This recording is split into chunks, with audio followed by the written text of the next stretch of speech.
Olá, eu sou Esther Sartori e esse é o podcast Preocupações de Mãe, um espaço de entrevista, dicas, informações e história de mães que falam pra gente sobre os desafios e, claro, as delícias de educar filhos. Você já se inscreveu no meu canal? Ainda não, gente. Vai lá, se inscreve no meu canal, ativa o sininho, compartilha, curte. Compartilhar é o melhor de tudo, né? Eu tenho certeza que muitas mães vão entender desse assunto, praticar, às vezes, as coisas que a gente traz como dica e até falar para outras mães. Aquela dúvida que às vezes é sua, é minha, é de outras mães. Então, vamos ajudar, vamos fazer com que as mães tenham acesso à informação. E sempre, gente, informação segura. É assim que eu penso. Mãe que se informa, transforma. Preocupação em sabedoria. Não é legal isso? Vamos lá. O tema de hoje é muito bacana. Nosso tema vai voltar a uma realidade que tem sido cada vez mais constante no nosso país, que é a separação entre casais. Importante a gente saber, o casal se separa, mas os pais não podem se separar dos seus filhos. É uma realidade. Qual é o nosso tema, então? Quem fica com as crianças? É sobre isso que a gente vai falar. E para falar sobre esse assunto, eu convidei uma especialista em direito de família. É isso. Convidei uma especialista em direito de família, a Verônica, que vai explicar para a gente quem é ela, qual é o caminho que ela traça e se apresentar, né? É para aquela, né? Para aquela não, essa é a sua. Então, vamos lá. Meu nome é Verônica Polaro, sou advogada há 22 anos, atuante nas várias áreas do direito civil e com bastante atuação no direito de família, né?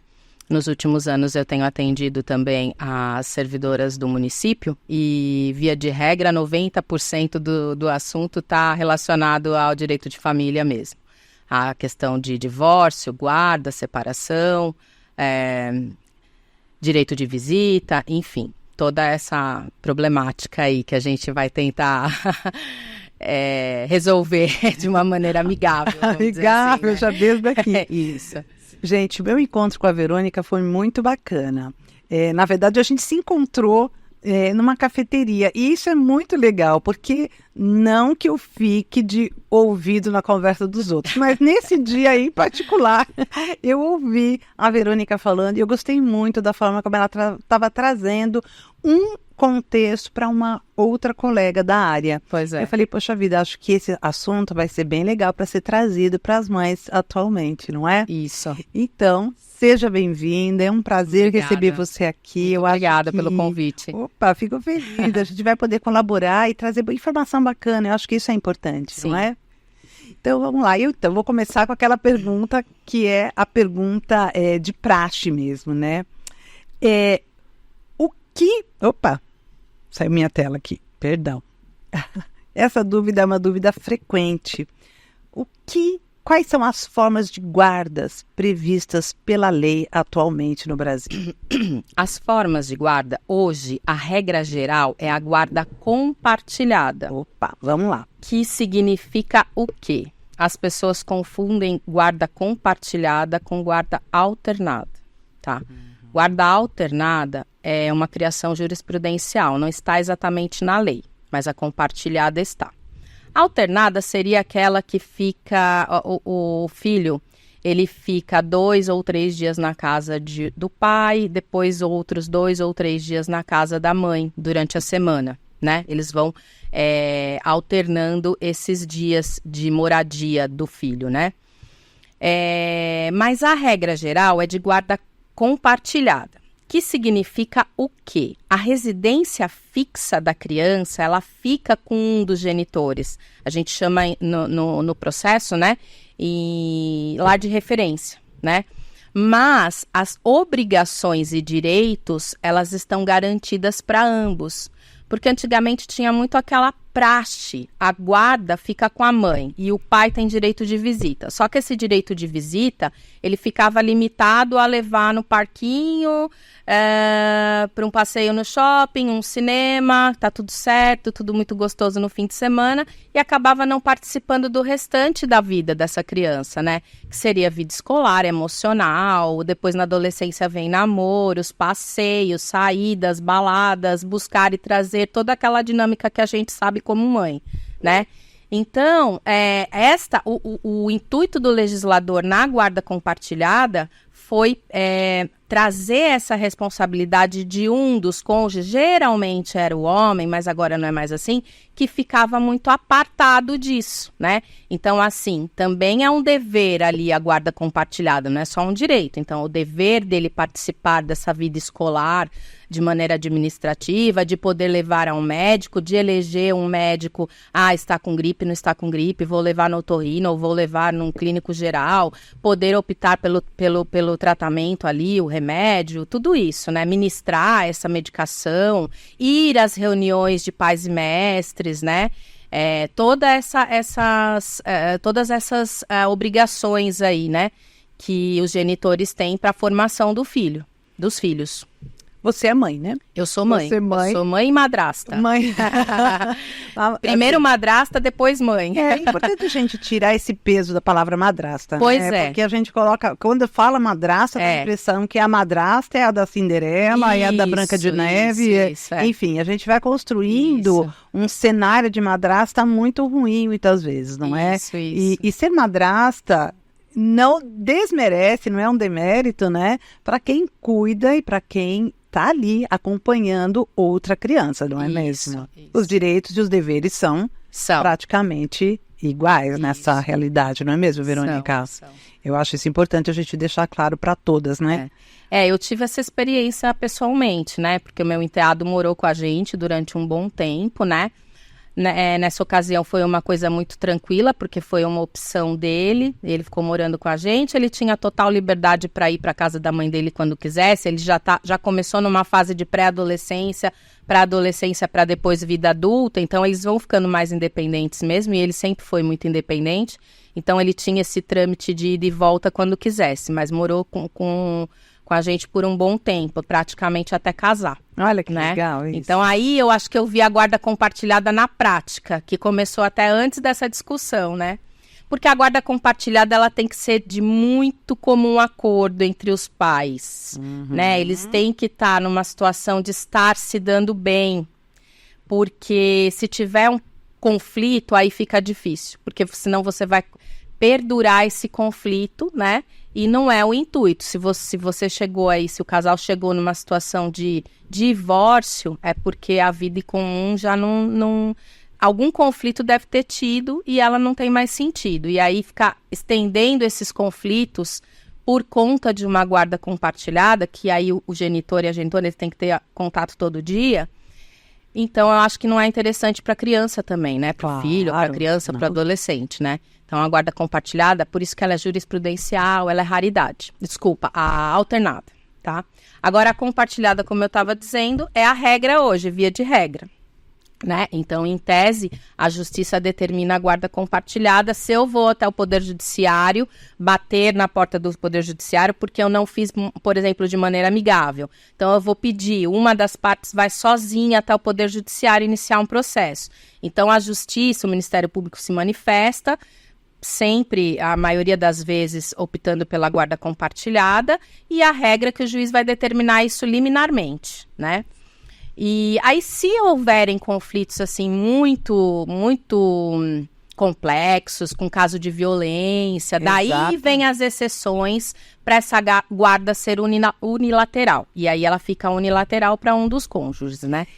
Isso é uma exceção hoje em dia. O que antes era regra, hoje é uma exceção. A unilateral hoje ela é exceção. E é bom a gente pensar nisso da seguinte forma. Você está falando e a minha cabeça aqui vai se movimentando, né? Naturalizou-se que a guarda tem que ser da mãe. A mãe tem que estar ali como a única responsável e o pai como aquele que colabora com alguma coisa, né? Naturalizou-se. Mas ainda existe muito isso, né, Verônica? Eu vejo ainda no consultório, eu vejo muito isso, mãe mães que dizem assim, ele só passa para pagar a pensão, ele passa para falar um oi e vai embora. E é só isso. Ah, mas eu até prefiro. Então, você vê que há um nó nessa relação, muitas vezes, e há um desconhecimento. Eu entendo que numa sociedade patriarcal como a nossa, nós nos constituímos como mulheres de obrigações, sim, não é? E a criança, o filho, passa a ser uma obrigação nossa. Exatamente. E isso não é uma realidade. Quer dizer, é uma realidade, mas não deveria ser, o comum de tudo. E isso eu acho, Verônica, que inicia já na própria gestação e quando a criança nasce. Veja, gente, pai não faz favor. Pai é responsável pela criança o tempo todo. Então não adianta você ter a criança e falar assim, ô meu bem, faz o favor de pegar uma fralda, ô meu bem, faz... Não é favor.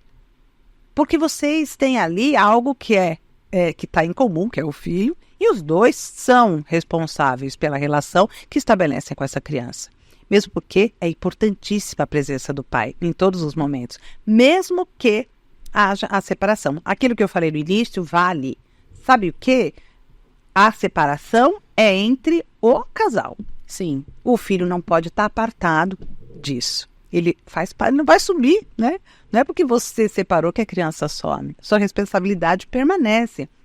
Então, quando a gente começa a perceber esses conflitos, como você falou, esses conflitos, no seu entender, podem ser o motivo para o abandono afetivo de uma das partes? Aí sim eles podem começar, né? Eles podem ter essa não que raiz, seja, não que deveria acontecer, né? Mas pode vir a acontecer. Porque aí você tem que o casal, ele tem que separar o conflito entre casal e a relação pai e mãe, que é o que você também começou aí a entrevista fazendo essa explanação, né? O que é alienação parental? É um dos genitores, estou falando aqui só de genitores, pode até ser praticada por um outro parente, mas aqui estamos falando dos genitores, pai e mãe. Vó então, costuma muito. Pode tia, acontecer, tem esse, né? Mas aí um dos genitores desqualifica o outro. Então, assim, essa criança, ela tem direito de ter uma referência de pai ou de mãe. Isso é inerente. E esses pais têm a obrigação de propiciar para esse filho uma vida plena, né? Com amor, carinho, a parte material também, obviamente. Então, um desses cônjuges aí, um dos genitores, ele passa a desqualificar o outro.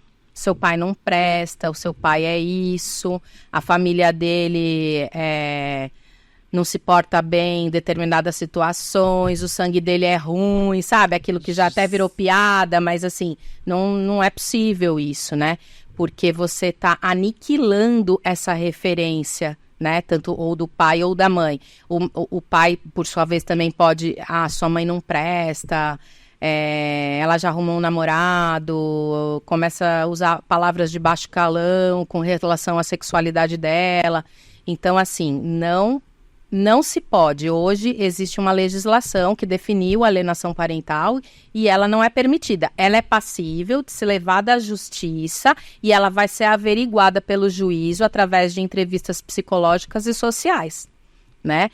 E um dos genitores aí, o praticante, vai ter uma penalidade por isso. E é bom que a gente saiba disso, porque veja o estrago que isso pode fazer na cabeça de uma criança, sim, entende? Que é o que na verdade, o que você passa no campo jurídico, eu passo no campo da psicanálise. Acaba caindo lá no seu consultório, por exemplo. Cai lá mesmo. Sim. E a gente começa a perceber que muitas vezes essa criança tem um grande problema de autoestima ou até de identidade, sim, porque a relação é a seguinte, olha, você é assim porque a sua mãe é neurótica. Isso. Por ser neurótica, sua mãe faz isso, e você agora vai ter chilique aqui. Isso. Aí retorna, né? A mãe diz, não, mas você é assim porque seu pai é alcoólatra. Exatamente. Aí, por ser seu pai, por ser alcoólatra, tá vendo como você é? Então, vai havendo esse jogo de empurra, essa criança vai internalizando todas essas falas e a grande pergunta é, quem sou eu? Sim. Então, Onde eu me construo nessa história? Um problema de identidade, Exatamente. Sério, no futuro, que vai se refletir em relações, em relacionamentos afetivos também. Ou ele fica super dependente, ou ele vai ser um abusador também, né? Gente, presta atenção no que nós estamos falando aqui. Sim, sim. Ser um abusador porque acaba assumindo ou essas características que vêm. Filho é 50-50, gente, não esqueça. Não. Filho é 50-50. Então, se você já constrói na cabeça da criança que você tem 50% de coisas ruins da mãe, 50% de coisas ruins do pai, quem sou eu, então? Que tipo de criança, que tipo de adulto é você? Sim. Olha como isso é sério, gente. Não é? Então, e por isso que e mais, não é?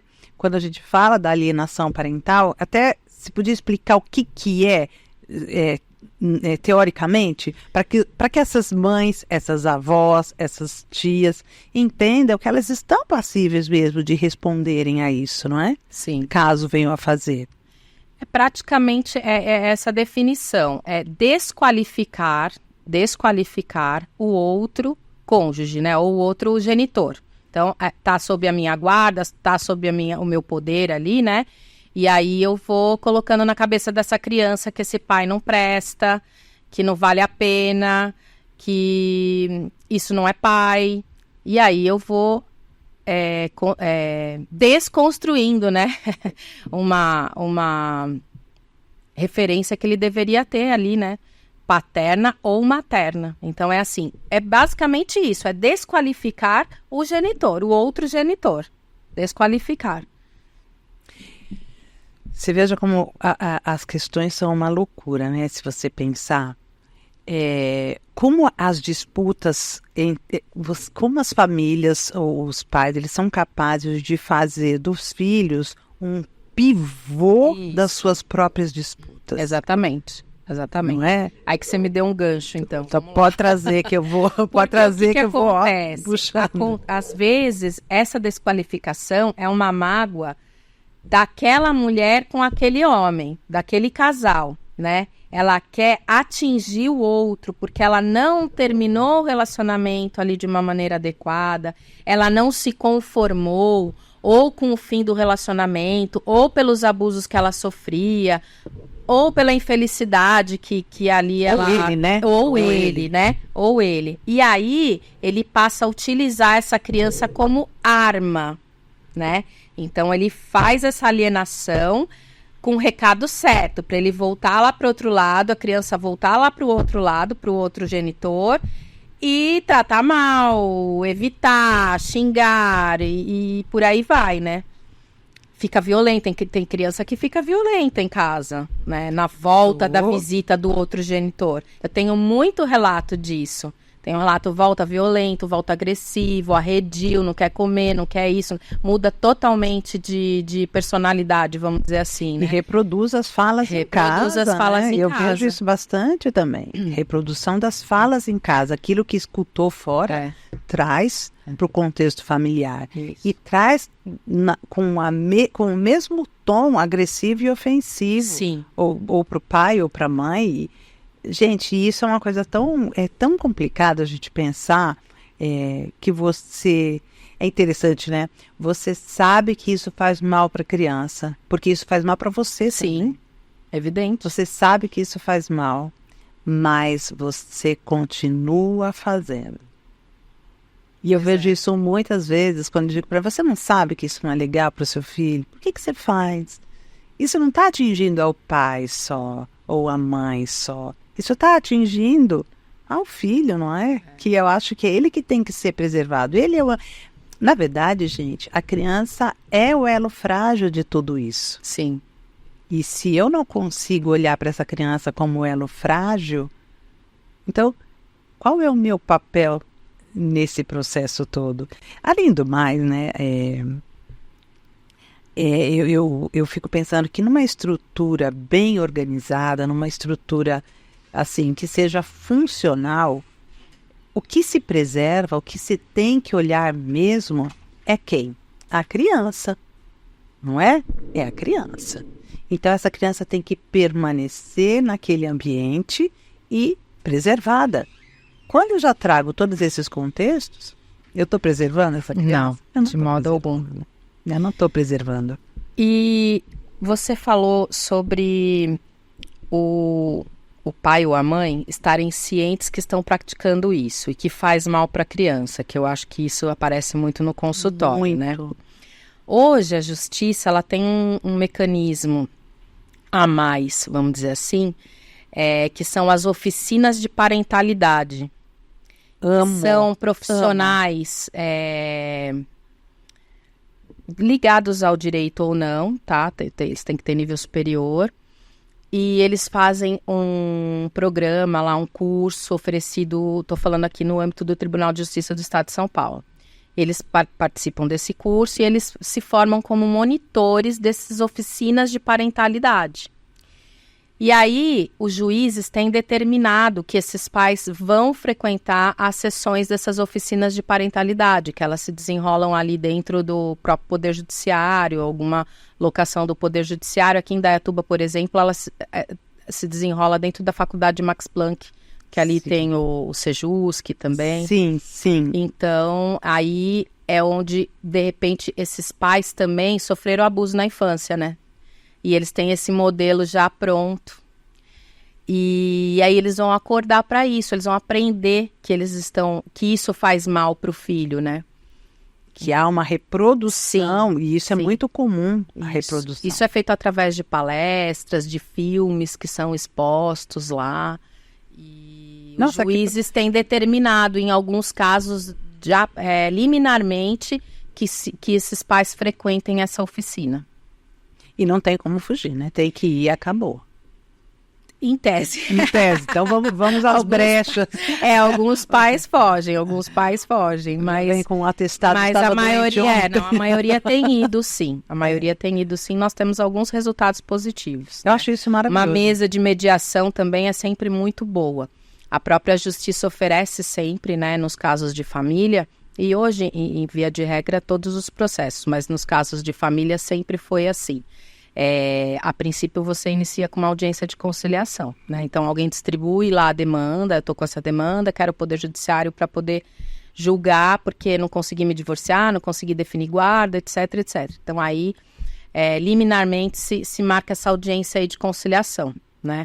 Então a conciliação, a mediação, ela tem sido uma ferramenta muito importante no direito de família, porque o litígio só puro e simples, ele começou a não ter mais tanta eficácia. Entendi. Né? A mediação, ela tem ajudado bastante. Os mesmos princípios da mediação ali são utilizados nessas oficinas de parentalidade, além de ferramentas da psicologia também, etc.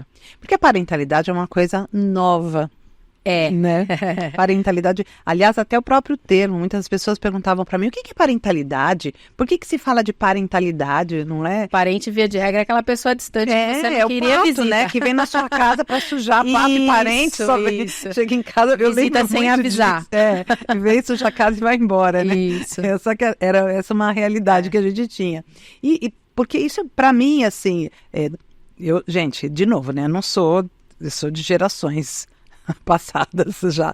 E antes era muito claro, quando havia separação dos casais, a mãe ficava com a casa e com os filhos. Sim. Acabou. Não havia...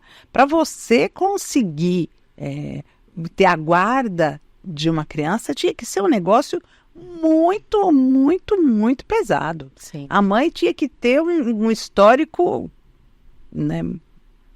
Sei lá, de adicção, de qualquer coisa, alcoolismo, uma coisa muito grave. Não é? De agressão física. Desvio de caráter. Exato. Nesse sentido. Aí poderia ser. Sim. Mas hoje, com essa mediação... Hoje a regra é que os dois têm a guarda, né? Fica uma casa de referência, né? Porque é melhor para a rotina da criança, mas a legislação determina mesmo a guarda compartilhada. E é o que é certo. E com essas obrigações, inclusive, né? Porque o mais importante aí são as obrigações, né? Exato. Que esse outro cônjuge tem com a criação desse filho. Porque continua e vai continuar. Claro.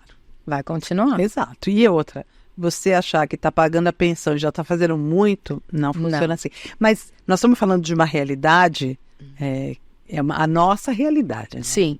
A nossa realidade. Realidade classe média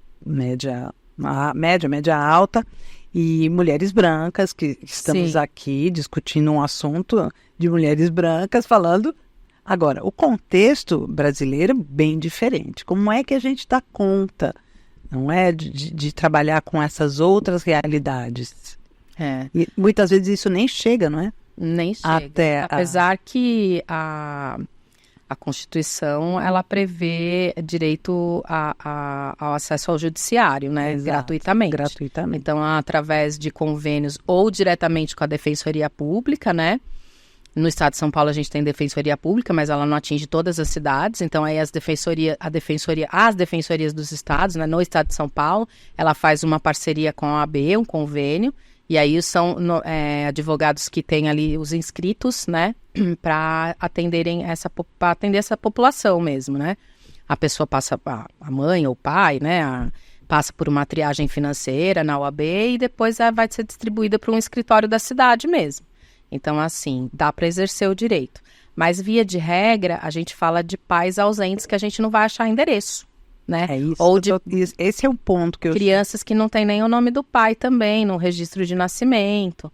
Então, é uma outra realidade, sim, né? Ou também o pai que já está já aconteceu uma situação de violência muito grave, e aí ele não vai aceitar ir para essa oficina de parentalidade de jeito nenhum. E aí você vai separar mesmo, aí você vai ter que fazer a guarda unilateral, né? Geralmente acaba ficando com a mãe, ela que fica com essa carga mesmo. Aí acaba ficando com a mãe e o pai tem que pagar a pensão, e aí ele vai ter direito de visita pré-estabelecido, né? E no caso, nem mãe nem pai querem ficar com essa criança. Os dois somem, aí vai para avó, vai para alguém. Nós temos casos no escritório de adoção por avós, ou apenas deixar a guarda com os avós. Entendi. Né? Temos casos de mães e pais que sofriam de adicção, alcoolismo muito grave, e aí eles acabaram deixando a criança, e a gente regulariza isso através do Poder Judiciário, que fica com os avós, né? Ou eles acabam indo para um abrigo. Eles podem acabar indo por um abrigo. A briga pode ser tão grande ou o abandono tão grande que a justiça acaba determinando que seja retirada a guarda, né? E aí eles vão para um abrigo. E aí eles vão para a fila de adoção, para o sistema aí de adoção. Gente, olha como tudo isso é muito... Depois de perder o pátrio poder, né? Que aí tramita também um processo. Não é só tirar a criança e colocar num abrigo. Aí vai tramitar um processo para ver se eles serão dignos ainda ou não de exercer o pátrio poder, o poder familiar. Entendi. Que antigamente era chamado de pátrio poder. Eu ainda tenho a formação antiga. Muitas vezes eu me manifesto assim, mas é um vício agora de linguagem, né? Porque hoje é chamado de poder familiar, né? Exatamente. Então aí vai decidir se eles vão perder ou não. E aí, se perderem, essas crianças vão ser adotadas. Ou vai ser para algum parente próximo também. Aí a justiça vai... Olha, quantas realidades diferentes, né? Quantas realidades, quantas situações diferentes. Sim. E você vê, situação vai, situação vem, e quem acaba sofrendo muito mais com tudo isso é a criança. Sim. Não que os pais não sofram. Eu não acho que nenhuma relação se... Vamos pensar que todo mundo casa pensando... Vamos casar, que vai dar tudo certo. Que vai dar tudo certo. Vai ser tudo lindo, maravilhoso, né? É o lado romântico, né? Sim. É a realidade e a expectativa da coisa. Então, aquele romantismo, aquela coisa toda. E nem sempre... Conviver com uma pessoa não é fácil, né? Não. Eu adoro o Caetano Veloso quando ele fala assim, de perto ninguém é normal. Né? Então, eu acho que bem isso, de perto. Nós não somos... normais. A minha avó materna, ela dizia que a gente tem que comer um saco de sal, que é um saco mesmo, uma saca, né? Juntos, pra gente saber a personalidade do outro. Exatamente.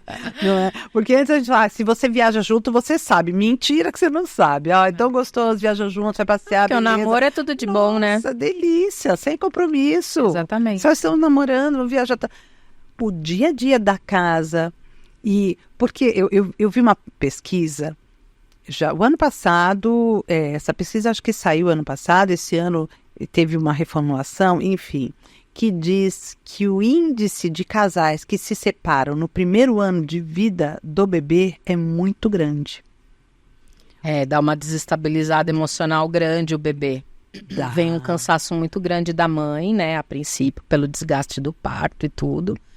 E logo em seguida, para muitos pais, há um desconhecimento do que é esse puerpério. Antes as pessoas falavam que o puerpério era assim, 3 meses está ótimo. Mentira, gente, isso era só para todo mundo voltar a trabalhar. A mulherada tinha que voltar a trabalhar, não é? Toque de caixa, então 3 meses está ótimo.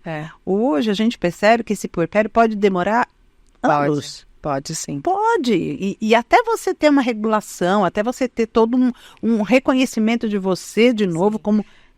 o que eu pensava quando eu vim para casa da maternidade. Quem eu sou? Quem eu sou agora? Que este ser, o que eu faço? Olha, mas eu acho que todas as mães que vêm para cá falaram a mesma coisa. Elas falavam, olha como... Gente, mães, eu quero só dizer uma coisa, vocês são enganadas. Quando vocês são grávidas, todo mundo te ama. Ai, que bonitinho, ai, que linda, ai, leva comidinha, A hora que nasce... Ai, que bom que nasceu, né? Então, vai visitar e ainda pede para tomar café. Pois é. Entende? Então, a gente tem tudo isso. E não são só as questões hormonais, são várias outras questões que estão ali, que fazem você passar a repensar mesmo quem é você, qual é a sua relação com o mundo. A sua vida conjugal muda. Muda. Não é? Você perde desejo, sim. E é normal você perder desejo. O seu parceiro ou a sua parceira não entender o que está acontecendo com você, porque na verdade nem você está entendendo, né? E eu vi que há um grupo grande, bem grande, há uma porcentagem bem grande de casais que se separam no primeiro ano do bebê, entram numa disputa absurda por conta desse bebê. Muito influenciado por esse estado puerperal. E vamos dizer que tá pegando com o pai também? Exatamente, porque pega, sem dúvida. Tá dentro da mesma casa, tá vivendo o mesmo choro, tá vivendo a mesma dor, tá vivendo você... Há uma desestabilização de ambas as partes. Eu acredito que a informação ajuda, prévia. Muito. Então você sabe que hoje a gente fala muito sobre isso, né? O ideal é você se preparar para engravidar. Sim. Eu sei que nem sempre dá certo. Eu sei que muitas mães de uma hora para outra acabam engravidando, veio, assustou, vamos embora. Mas se você tem a possibilidade de se preparar, de entender o que é tudo isso, de entender quais são todas as mudanças, porque as mudanças, elas não são só no corpo da mãe. As mudanças também acontecem ao longo da gestação com a própria criança, quando ela já passa a ter e perceber dentro do próprio útero, os sentidos já estão aflorados. Então a criança já ouve, a criança já tem o paladar, ela já tem o tato. A partir dos 3 meses, a criança já tem... Olha que coisa bacana, né, de você pensar que a relação que você estabelece com o seu bebê, o seu parceiro ou a sua parceira estabelecem com esse bebê, fica registrada na criança. Né? Então a criança já se compreende, já começa a entender o que é gostar, o que não é gostar, as coisas que a mãe sente, né? Os hormônios, como eles aparecem. Isso é uma coisa muito linda de você imaginar. Então, esse contato do casal, essa gravidez que eu digo, essa gravidez junto, eles estarem juntos no processo, né? Sim. Essa gravidez compartilhada. Que já começa a ser uma gravidez compartilhada. Isso é fundamental para o bom andamento da relação posteriormente. E saúde mental olha, saúde mental materna é tudo. É tudo. Então, sentiu, não tá legal, procure ajuda. Procure sim. Seja um psicólogo, seja, enfim, uma meditação, qualquer coisa que venha a acalmar, a fazer com que você se entenda nesse processo, né? Eu acho isso muito importante. Gente, vocês estão gostando desse conteúdo? Eu tô adorando. Sabe por quê? São informações muito bacanas, até para que a gente possa pensar o que, se de repente eu estou vivendo um relacionamento que não está sendo um relacionamento legal, que me afeta o outro e afeta a criança, vamos dar uma parada, né? Vamos dar uma repensada. Vamos ver se é isso mesmo. Porque nem toda separação precisa ser um processo ruim, não é mesmo? O ideal é que não fosse, né? O ideal é que não fosse. É óbvio que ela começa sempre com conflito, né? Pois é. Pode ser aí questionamento mesmo emocional aí, psicológico, né, de cada um dos dois aí. Ou um conflito em si, de brigas e etc. Mas, havendo um filho, tendo uma criança aí nesse contexto, o ideal é que sejam adultos. Os adultos da relação. Exatamente. Para resolver. Mas nem toda separação acontece de forma conflituosa. Não. Nós temos notícias e temos no escritório também alguns casais que chegam já conversados, amigos, né? O pai com eu falo sempre o pai, porque sempre, na maioria das vezes, esse pai é que sempre teve mais apartado aí, né? Olha que interessante. Do cuidado, né? Uhum. Então, nós temos casos que o pai procura também o escritório junto com a mãe, já de comum acordo, ciente de que tem que pagar um valor razoável de pensão, né? Porque não se faz milagre com pouco dinheiro. Ou muitas vezes a gente também está limitado ali a percentual que é descontado do salário. Já sai da conta. Enfim. Já vai com essa consciência, né? Já tem um relacionamento amistoso ali entre os dois, com os filhos também. Às vezes já estão separados ali de corpos, já estão morando cada um numa casa, e os filhos já estão visitando, eles já estão buscando os filhos. Então, alguns casos a gente tem sim, né? Você falou, veio uma coisa na minha cabeça agora que não estava no meu... aqui, na minha pauta, tá?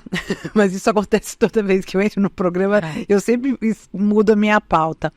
É comum o pai chegar dizendo, a guarda já vai ser minha, já está combinado entre nós? É comum? Pai?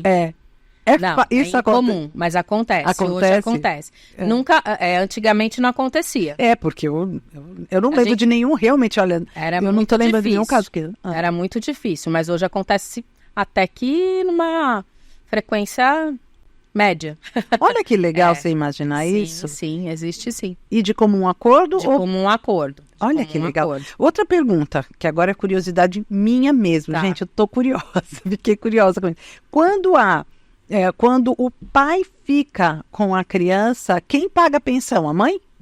Sim, a mãe paga a pensão. Gente, inclusive, moderno, paga a conta, adoro. Nós temos bastante casos, assim. O que acontece? Na guarda compartilhada, como a gente tem esse lar de referência, então ele vai ficar morando na casa da mãe ou do pai, o outro cônjuge, o outro genitor vai pagar a pensão para esse pai para esse genitor que tem a casa de referência. Casa de referência. Sim, tá. temos desconto em folha, inclusive, no caso das mães. Então, as mães pagam pensão, sim. Olha, então é aí que vem a minha pergunta. É fácil a mãe abrir mão dos filhos quando há o caso de separação? Não é fácil, não é fácil. Quando abre mão, já chega muito pronto, assim, já passou, vamos dizer, a tormenta. Já chegou no escritório com esse acordo formulado, por algum motivo ali, ela aceitou. Esse aceitar está muito ligado ao como vai se portar esse pai, que você está perguntando da mãe, né? Sim. Então, como vai se portar, como que é o comportamento dessa guarda unilateral para ele, ou o lar de referência para ele? Vai ser amigável? Essa criança vai ter liberdade de conviver com a mãe? Às vezes, por uma questão ali a mãe teve que trabalhar num outro estado, e a criança já está numa pré-adolescência, ela veio com aqueles amigos da escola, ela não quer mudar, ela não quer ir embora, então eles sentam, conversam e chega ao comum acordo ali que melhor para a criança ou para esse pré-adolescente seria ficar na casa do pai. E aí elas acabam abrindo mão, né? Mas se é fácil, eu acredito que não. Só se tiver muito bem estabelecido ali o relacionamento. Pós-divórcio, né? Pós-separação. Olha que interessante, estou lembrando da lei de Salomão. Essa amistosidade, né? eu digo. Amistosidade. Porque não, eu tenho gêmeos, né? Eu tive gêmeos. E Eu lembro que foi uma situação, era muito difícil, gente. Imagina, criança gêmea na época, ainda que a gente nem sabia. A gente não tinha essas coisas, sabe? Que delícia poder ter quem vai fazer orientação de amamentação. Ai, que delícia, eu não tinha isso. Quem é que vai fazer parto humanizado, parto a pé, parto correndo, parto dormindo, sei lá. Você poder escolher parto. Imagina que eu tinha opção de escolher. Era assim, olha, 2 coisas. Ou ele vai nascer natural ou ele vai de cesárea. A gente vai decidir. Eu falei, moço, eu quero só falar uma coisa, doutor. Eu não quero natural. Né? Gêmeos. Gente, eu sempre conto, isso era muito divertido, porque pra mim era que nem gato, sabe gato? Quando tem filho, o gato sai um, sai outro, sai todo mundo. Eu falo, né, com a gente deve ser assim. Quando ele explicou, eu falei, viu, doutor? Eu não quero natural, então.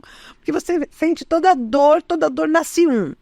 Aí você fica lá, recupera toda dor, nasce outro. Falei, opa, acho que não vai dar certo, eu quero cesárea. Não vou, né? Eu sei que, assim, é claro, e ainda bem que a gente hoje pode optar. Sim. Eu acho isso uma maravilha. A mulher ser a protagonista em qualquer situação, eu acho perfeito. É protagonista? É protagonista. Então, as escolhas que eu posso fazer, as escolhas que eu faço. Isso também é uma coisa, assim, bacana da gente imaginar. Que até numa separação, olha, eu acho que há um tempo atrás, se alguma mãe dissesse assim, eu não quero ficar com as crianças, ela ia ser classificada como a pior mãe do bruxa. Mundo. Como você não quer ficar com as crianças? Ou com a criança, seus filhos... É sua obrigação. É sua obrigação. Mãe é mãe. Naturalizou-se que você ficaria. Sim. Tem que ser você. Sim. E quando a gente pensa, né, que há essa possibilidade da mãe falar assim, eu realmente não posso ficar, eu vou mudar de estado, eu não tenho condição, qualquer coisa, essa criança não estará sob a minha guarda, mas eu farei o meu papel... Né, eu estarei compartilhando todo esse cuidado, porque eu nem vou chamar, né, vou chamar o compartilhar de cuidado, que olha que beleza, né, a gente ter essa opção. Eu acho isso muito essa opção existe, bom. E ela tem sido praticada, cada vez mais. Acho perfeito, gente. O homem está se posicionando ali, né?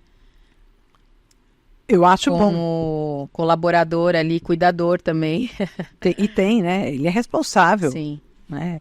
Mesmo porque sempre que a gente pensa, né, que essas guardas, elas vão ser escolhas, mas elas também precisam de regras, né? Sim.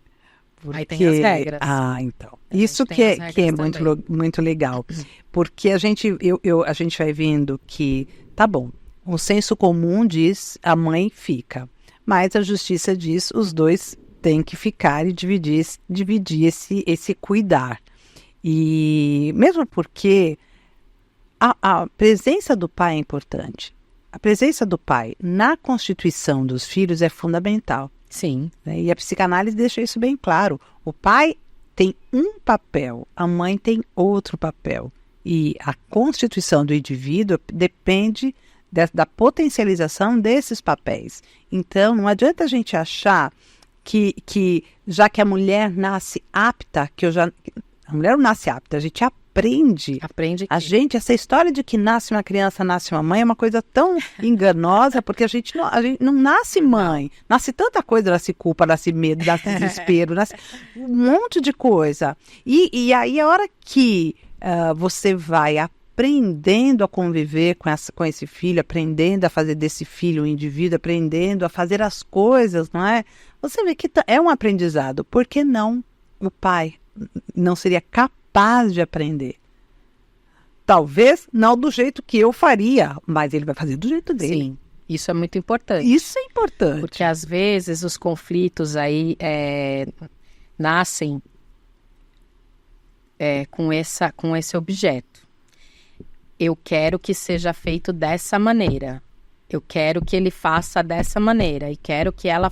E não é a mesma coisa. O papel é diferente, né? Desde que garanta ali a integridade e a saúde da criança, eu acho que cada um vai fazer de uma maneira. E muito que os genitores não querem entender de um lado e de outro é isso. É porque eles querem que o outro genitor vá fazer da mesma maneira que eles fariam. E aí esse conflito acaba se traduzindo aí em alienação parental, tudo isso que a gente já falou aqui. E sabe, nós todos somos potencialmente aptos a aprender. Sim. Se estamos cognitivamente bem, afetivamente bem, se somos saudáveis, não é? Enfim, se a gente tem uma estrutura emocional, se está tudo bem, por que não aprenderíamos? Sim. Né? Aprenderíamos. Então, os pais aprendem do jeito deles. E, na verdade, muitas coisas eles já aprenderam. Eu lembro muito de uma mãe que dizia assim, eu fico desesperada porque ele vai dar banho na nenê, mas ele dá banho no chuveiro, os dois sozinhos. Exatamente isso. E daí? Pois é. Qual é o problema? Não, mas tem que ser na banheira, mas tem por quê, né? Vamos pensar que muitas comunidades indígenas dão banho na criança embaixo da cachoeira. Sim. Né? E a criança toma banho do mesmo jeito, se adapta com aquela realidade. O ser humano, ele é isso, né? Esse processo de adaptação. Então, há o conflito, assim, por coisas pequenas. Tipo, mas dá um pedaço grande. A gente não entra num acordo na hora de dar comida. A gente não entra num acordo na hora do banho.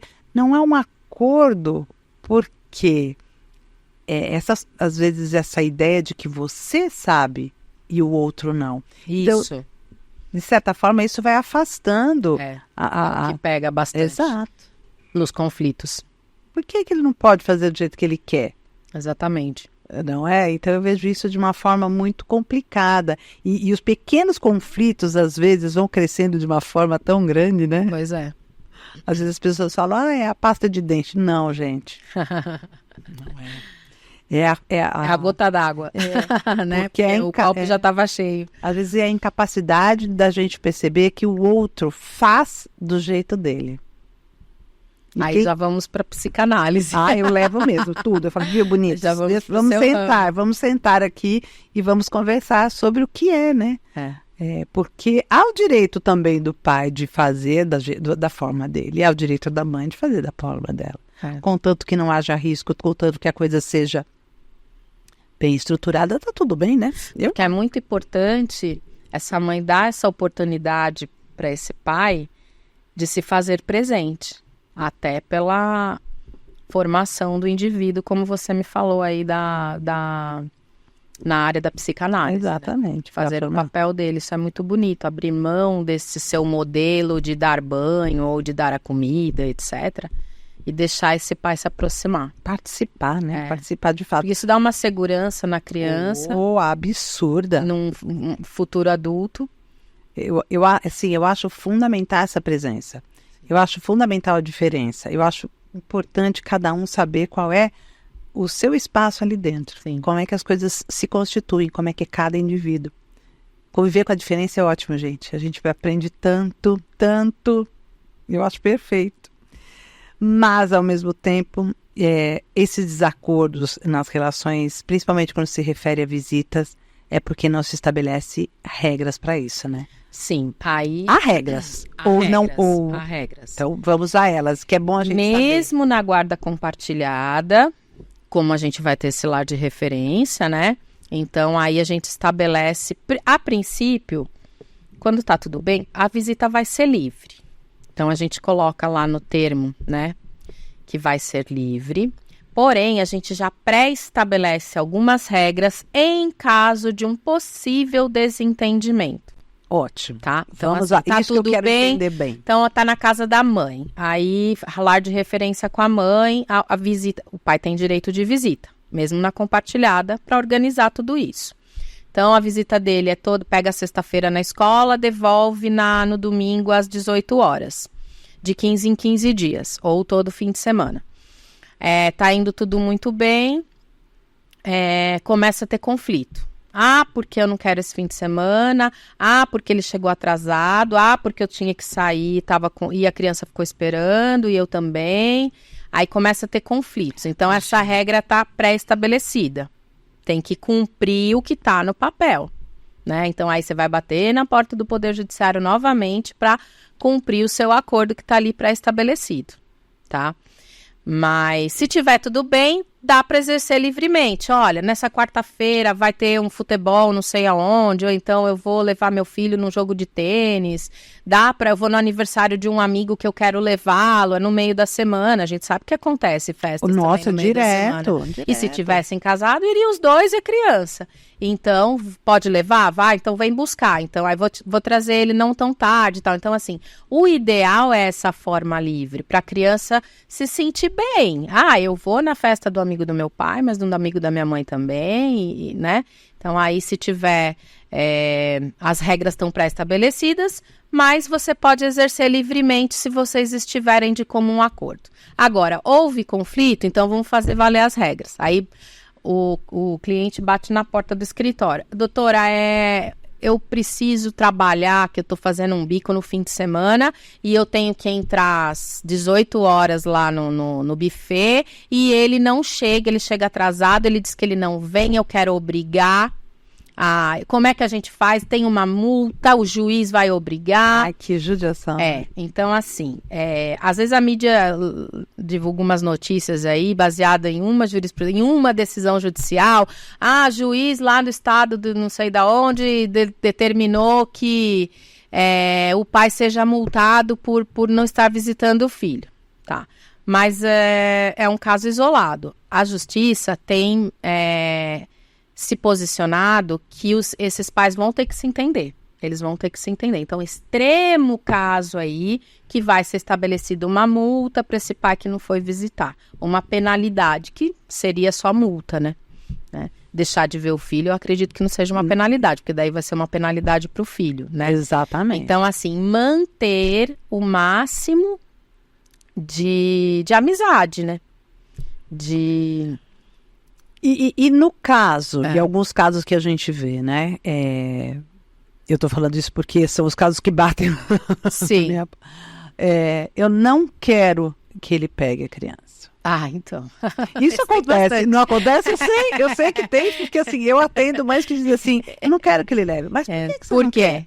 Porque ele vai levar pra namorada junto. Isso, exatamente. Mas olha... Porque a namorada fuma. Lá na casa dela, no rolê que ela foi. Exato. Ou qualquer coisa. Tipo. E olha, eu já peguei casos em que ela não quer que leve o filho porque o filho tem gostado muito da madrasta. Também. Eu falo, mas, gente, eu vou perder meu lugar de mãe. De perder meu lugar de mãe. Eu digo, esse lugar você não perde. Não pode. Tem que deixar uma visitação. Eu não quero que pegue, não é um motivo. Daí não é um motivo porque você começa a caminhar para alienação parental. Exato. Não, mas ele tá doente. A criança pulando, eu já viu? A criança pulando no jardim, loucamente, ele está doente. O que tem? Uma virose. Cadê a virose? Então eu sei que assim, são casos em que a mãe cria uma situação. Tanto a mãe quanto o pai também. Quanto o pai também, claro. É interessante. Ela está namorando, então eu não quero mais o lar de referência com ela. É que é interessante, eu tenho também, mas como eu atendo mais mães... Mulheres. Então essa perspectiva vem muito mais por esse lado. E eu vejo que há sempre essa ideia de que ou ele... Mas é verdade, já aconteceu, sim, dela, o pai não deixa eu ficar com a criança, fica bravo e briga comigo porque ou eu estou namorando, mas daí eu acho que são diferentes as ações, tá? Eu acho que a gente já parte muitas vezes para esses ciúmes e se torna um outro caminho. Aí você já tem um caminho muito mais de agressão verbal, física, e a gente tem visto, né, bastante feminicídio por conta dessas ações. Isso eu tenho, e a gente sabe que é um mito. O que começa com alienação parental também pode se desenrolar para um feminicídio. Não é? E é uma coisa que eu tenho, assim, isso me assusta muito. O que também não pode é usar o dia de visita e o direito de visita, esse livre, né? para controlar a vida da ex-cônjuge. Exato. Aparece do nada, no dia que o namorado tá lá, começa a criar situações, colocando essa criança como pivô para poder invadir a privacidade, que aparece muito também, né? Eu vejo nada impede também de se fazer um boletim de ocorrência posterior à separação, por violência psicológica, por abuso, né? Isso também eu acho uma coisa bem legal, porque aquela história que, em defesa da honra, né? Que você, sim, isso foi uma legítima defesa da honra, que era uma coisa assim, absurda, que perdurou por anos, né? Por anos, na verdade por séculos. Na nossa realidade, isso acabou. Isso não existe mais. Não tem como você trazer isso de volta. Quando que a mãe perde a guarda dos filhos? Então, perder a guarda... Ou quando essa guarda compartilhada... Pode ser unilateral. Unilateral. Por questões de violência, né? Tanto do genitor para com a criança, para com o filho, como entre os genitores, né? Um ou outro tem ali iminência da ameaça, daquele que está fora já da residência, mas ele ameaça, essa história que eu estou relatando aqui. Esses casos, usa como o dia de visita para controlar a vida e aí parte para cima com agressões. Então, ele pode perder esse direito, fica unilateral. Ou ela também, essa história. Eu não quero porque a namorada dele é isso, é aquilo, eu vou perder o meu direito, e aí faz escândalo também, né? Então, ou casos assim, como eu disse, de problemas psiquiátricos de um dos cônjuges graves, não tratados, né? Ou adicção, alcoolismo, né? Então aí se perde a guarda.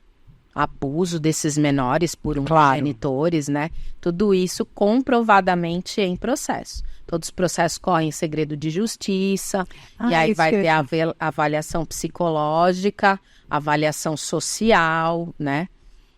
Eles correm sob segredo de justiça. Isso é bem importante. Só as partes têm acesso, os advogados das partes, é tudo muito sigiloso, para não expor essa família, e esses filhos, esses menores, essas crianças. O que muitas vezes faz com que os próprios genitores acabem falando, libera isso. Libera para o grupo do WhatsApp. Exato, o grupo do WhatsApp, daí fica bem sigiloso, né? O grupo do WhatsApp e o Brasil inteiro. O mundo então, que vai. Casos extremos aí de violência ou de doença psiquiátrica ou de alcoolismo, de adicção, que a gente tem de exemplos aí para perder, ou abuso, né? Abuso psicológico ou sexual desses menores aí. Sem dúvida, sem dúvida. E, gente, não pensem não. Grande parte dos abusos... Negligência. Grande parte dos abusos acontece dentro da própria casa com pessoas da família. Sim. A gente não pode se enganar. Essa água para beber? É sua. É sua. E é água, tá, gente? Vem na caixinha de vinho, mas é água. É a frustração das pessoas aqui. Quando eu vejo a minha caixinha, falo assim, oi, tem vinho hoje. Eu falo assim, ai, gente, é água. Tem uma outra coisa que eu acho importante a gente pensar, Verônica, que eu acho que é bom. É claro, quando a criança é pequena, não dá para você saber qual é a vontade dela quando ela ainda é não falante, não é? Quando ela não consegue se expressar. Mas a gente tem que respeitar também a vontade. Porque aqui a gente está falando de pai. A gente tem que aprender a respeitar a vontade do filho. Uhum. Sim. Isso é considerado? Olha, essa semana eu ouvi numa audiência de um juiz muito... Adoro histórias, estudo de caso, histórias. Conte pra mim, que eu amo. Eu ouvi de um juiz bem moderno, vamos dizer assim, com relação à visão de obrigação da paternalidade, né? Eu ouvi assim, criança não tem querer, mas ele se referia a um caso de abandono afetivo. Então... eu nunca fui buscar, nunca mais fui visitar, porque quando ele quisesse, ele me procuraria. Então, aí ele usou essa expressão. criança não tem querer. Então, esse pai também deveria ter ido buscar, ou essa mãe, né? Deveria ter ido buscar esse direito, né? Que o Poder Judiciário oferece de exercer a paternidade ou a maternidade, né? Então, assim, agora existe sim a criança que começa a se manifestar que não quer visita. E aí tem que ser investigado. Eu não quero ir para casa do meu pai, eu não quero ir para casa da minha mãe. Sabe por que eu tô falando isso? Esses casos recentes em que o padrasto mata Sim. a criança, em que o padrasto ou a madrasta, né, no caso, Sim. matam o enteado, a família, os dois, o casal mata o enteado e ninguém ouviu, né, essa criança. Então, aí tem Não que é uma ser coisa... investigado. Qualquer indício, qualquer sinal da criança, o outro cônjuge, né? Aliás, o outro cônjuge não, o outro genitor, ele tem que investigar. Ou até um avô, uma avó, porque assim, a gente tem a rede de apoio, né? As mães têm a rede de apoio, né? Então, tem avós, tem tios. Então, assim, indícios, eles têm que ser investigados. Eu peço para iniciar... eu acho que... Eu peço para bater a porta de uma psicóloga. Mas, a primeira gente, coisa que eu peço. É a primeira coisa que tem que ser feita. É a primeira coisa. Mesmo, porque não precisa esperar chegar o processo para o juiz determinar a psicóloga forense. Não. Já leve, mesmo que for no CAPS, não tenho condições de pagar, CAPS, psicóloga, precisa investigar. É só o psicólogo, é ele que vai me dar material até para o juiz para dizer se essa criança está sendo abusada ou não, se ela está em sofrimento ou não, se ela está sendo negligenciada ou não. Então, é o psicólogo que dá esse feedback para os profissionais do direito. Então, tem que ser investigado. Sabe por quê, gente? Volto. A criança é o elo mais frágil desse processo. Sim. Quando você tem um adolescente e mesmo assim é difícil, viu? O adolescente assumir que está passando por um caso ou de abuso sexual de familiares ou de agressão física. Pode ser difícil, sim. É difícil para a criança falar. Porque ou ele já para adolescente. Intimidado por aquele abusador. Exatamente. Ele acaba estabelecendo uma relação com aquele abusador que é uma relação diferente. Porque o abusador, gente, ele não abusa só fisicamente, ele abusa psicologicamente. Então ele vai criando... Para ele garantir que não vai ser levado, vai ser denunciado. Exato. Então, vamos imaginar, né? Crianças que chegam ao hospital com hematomas, caiu, viu? Pera. Tem que ser olhado mesmo. Ele tem caído toda semana, ele cai, mas é uma coisa incrível. Esse menino cai toda semana, essa menina cai toda semana. As escolas também estão bem paradas aí. Os conselhos tutelares têm tido um papel nesse caminho? Tem, né? Tem. Aí vai bastante... Há uma relação, né, do conselho tutelar com... Há uma relação. Porque é o que eu disse, a gente não precisa esperar chegar no processo, né? O juiz nomear um psicólogo ou assistente social, né? Pode começar com uma denúncia no conselho tutelar. Um parente próximo, às vezes um vizinho acaba fazendo. A escola faz muitas vezes, dá negligência, tá faltando muito, tá vindo machucado, tá vindo sujo, ficou esperando na porta, eu tive que levar na casa. Acontece isso. Então, aí a escola aciona o conselho tutelar e o conselho tutelar tem esse papel investigativo ali. Corre um processo administrativo ali e os conselheiros vão investigar e eles eles fornecem relatórios depois que que são juntados nos autos do processo. Entendi. Então, assim, a gente pede para o juiz oficial, conselho tutelar, para apresentar o relatório. Então tem várias formas, sabe? E o próprio conselho tutelar também pode acionar o Ministério Público para que se inicie um processo, para que se inicie aí um início de um processo de perda do poder familiar. Eu acho isso muito importante, gente. Eu acho isso muito importante, porque às vezes, como a criança não consegue falar por si, ou o adolescente não consegue falar por si, até ela mesma, apesar de que outro dia eu passei por um caso que eu achei muito engraçado. A mãe falou assim para mim: você acredita que ele falou para mim, se você bater em mim, eu vou chamar o conselho tutelar. Mas isso a gente escuta bastante piada nesse sentido. Não é piada não, viu? Não, crianças que realmente falam pra mãe, eu vou ligar no conselho tutelar. E ela falou assim, eu nem ia bater, mas me deu uma vontade de socar de verdade. Eu falei assim, então, e daí já é um problema seu. Se você perdeu o controle com isso, já é um problema seu, porque para mim isso é um caso de você dar risada. Deveria rir muito disso. Porque hoje as crianças têm essa rede, elas sabem que podem contar com o conselho tutelar. Elas aprendem na escola. Já. O Estatuto da Criança e do Adolescente também é pauta de sala de aula. De sala de aula. Então, mas, como você mesma disse, às vezes o abusador, ele cria ali ele cria mesmo uma rede sedutora da situação, sabe? Ele ameaça. Ameaçadora, Ele ameaça todo mundo. Matar um ente querido, e aí ele se fecha. E aí a questão de psicólogo, que vai conseguir delimitar isso aí, descobrir. Exato. Isso é uma coisa assim que acontece mesmo, muito... É um absurdo, mas é real. Isso acontece. E até quando começa com essas reclamações assim, não tão graves, vamos dizer assim, aquelas que a gente está dizendo, é porque na casa do pai a namorada fez isso. Fala assim, bom, como você está investigando, como é que seu filho tem voltado para casa?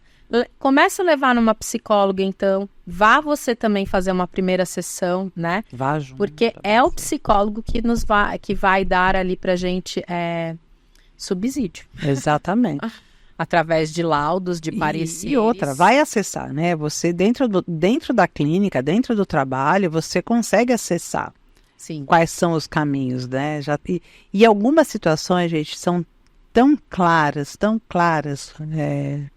e é difícil, mas... E tem um outro fator, sabe, Verônica, que é bem complicado, e a gente às vezes passa por isso também. O fato da família não querer expor o que aconteceu com a criança. Então, ela protege o abusador Ela protege o abusador exato, também, ela protege o abusador. Ela não quer jogar caca no ventilador. E não quer expor o filho ou a filha. Enfrentar, né? Porque vem uma fase de enfrentamento depois que isso é colocado em pratos limpos, né? Então, vem a fase de enfrentamento, de... às vezes fazer um boletim de ocorrência. Tem uma série de coisas, o corpo de delito, que às vezes você tem que fazer e tudo isso. Há uma exposição. Eu entendo. A polícia vem bater na minha porta para tirar ele de casa? Vem. Ai, mas eu não quero. E os vizinhos, e assim, tudo passa a ser mais importante. Olha, gente, olha como é complicado.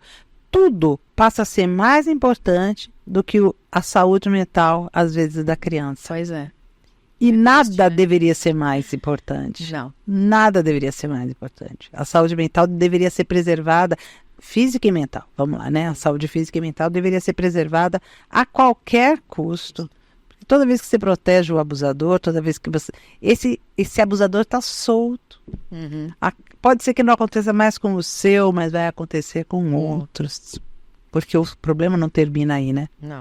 Uhum. É muito complicado a gente... deixar essa extensão. Gente, já mudou totalmente a minha pauta. Olha, de novo, fugi do meu caminho. Mas é assim, viu? Eu começo muito bem. E você viu que horas são já? Pois é. Será que a gente vai ter pauta para 1 hora? Será? Gente, eu tô adorando esse conteúdo. Eu acho que tudo isso tem sido muito bom para esclarecer mesmo qual é o papel de cada um dentro de uma relação parental.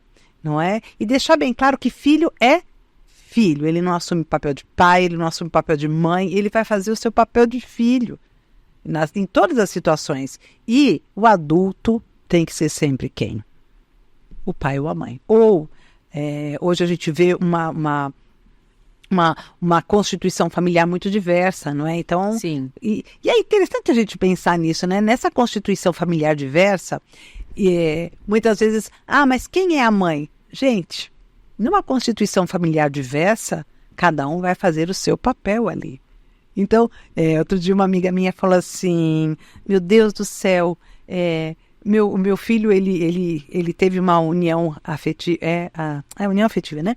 Com outro rapaz, e eles querem adotar uma criança. Como vai ser 2 homens cuidando de um bebê? Eu falei, olha... Aquela questão. É a questão, que gente. O pai não pode fazer, não pode trocar a fralda. Mas pode, não é? Já está tudo bem, isso já está resolvido. É bom que a gente perceba... É uma tarefa mútua, né? Mútua. E todo mundo aprende tudo. Eu aprendi a trocar fralda. Eu não nasci sabendo. Inclusive, a minha primeira fralda foi um caos. E a sua sempre multiplicada por 2, né? Tudo por 2, entende? Então, a gente aprende. Né? A gente aprende. Tanto que eu sozinha não conseguia fazer. Eu tive que ter meu parceiro, meu marido, que fazia junto comigo. Viu? Eu troco um, você troca outro. Claro. Você dá banho num, eu dou banho no outro. E depois a gente troca. Aquele que você deu... Vamos diversificando essa relação aqui, Sim. Porque... Né? Eu não tinha condição. Com ambos, exatamente. Eu quero uma dica. Eu quero que você dê uma dica para as mães e para os pais, né? Que estão nesse processo de separação e têm filhos. A saída para tudo isso é uma boa conciliação entre as partes. Deixar as mágoas do casal de lado. Ai, que lindo. E colocar a criança em primeiro lugar, que afinal de contas é um ser que não pediu para ser gerado. E vocês, como eu disse, são os adultos da relação. Então deixar as mágoas, né, as picuinhas, e colocar essa criança como primeiro lugar.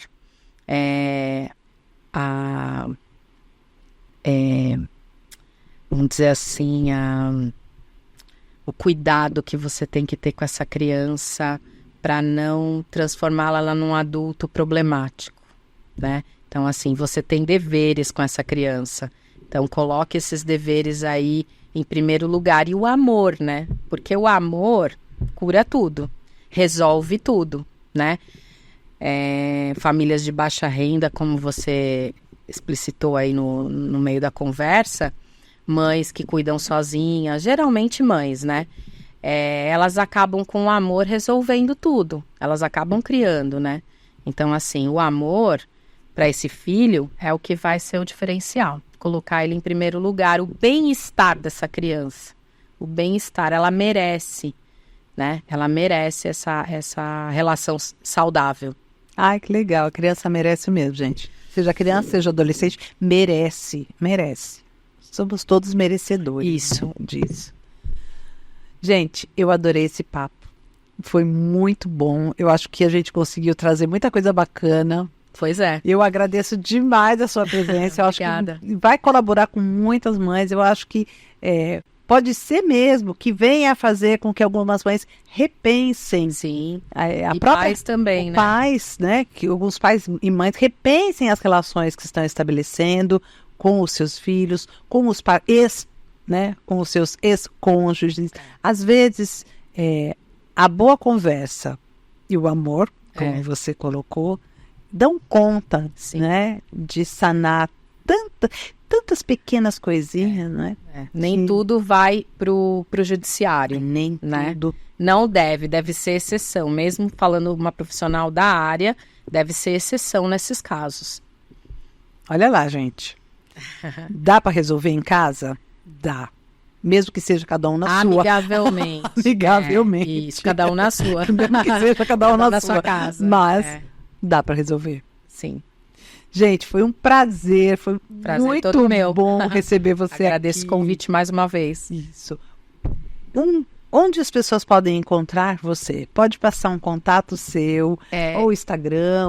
Eu tenho Instagram, Verônica Polaro. Eu acho que eu só posso falar Instagram, né? Aqui eu vou falar pra você, não é em Indaiatuba. Porque eu tenho algumas restrições na OAB com propaganda. Entendi. Então, eu tenho Instagram, Verônica Polaro. Meu escritório fica na Cidade Nova, tem escritório aqui na cidade. Tá. Estabelecido. Porque, deixa eu te falar o que acontece. Hoje, o meu podcast cresceu bastante. A gente já está indo para Portugal, a gente já está que legal. Isso tem sido uma coisa muito legal. Então, às vezes, as pessoas falam, eu vou dar meu endereço aqui da cidade de Indaiatuba. Então, ótimo. Tá bom, Só é muito confirmar bom. com as minhas assistentes ali. O Instagram é Verônica Polaro mesmo, né? Sem ponto, sem nada. É isso aí, Verônica Polaro. @Verônica Apolaro. Isso aí. É isso. Foi um prazer. Gente, quarta-feira, toda quarta-feira, eu tô aqui trazendo um conteúdo bacana. Eu sou Esther Sartori, vocês já estão sabendo, né? O meu Instagram é o @preocupações de mãe. Tudo juntinho, sem acento, sem cedilha. Quer mandar uma mensagem? Pode mandar, eu ouço. Tá gostando? Tá achando legal? Pode mandar ali, ó, uma recomendação de algo novo, de um tema que você queira ouvir, de algo que você queira conhecer. Eu estou aberta. Quer mandar um recado para a Verônica? Pode mandar, ou no meu Instagram, ou no Instagram da Verônica, ou aqui no canal Preocupações de Mãe. Foi um prazer ter vocês aqui, foi um prazer receber a Verônica. E é um prazer estar com vocês toda quarta-feira. Obrigada, gente. Até mais. Obrigada, boa tarde a todos.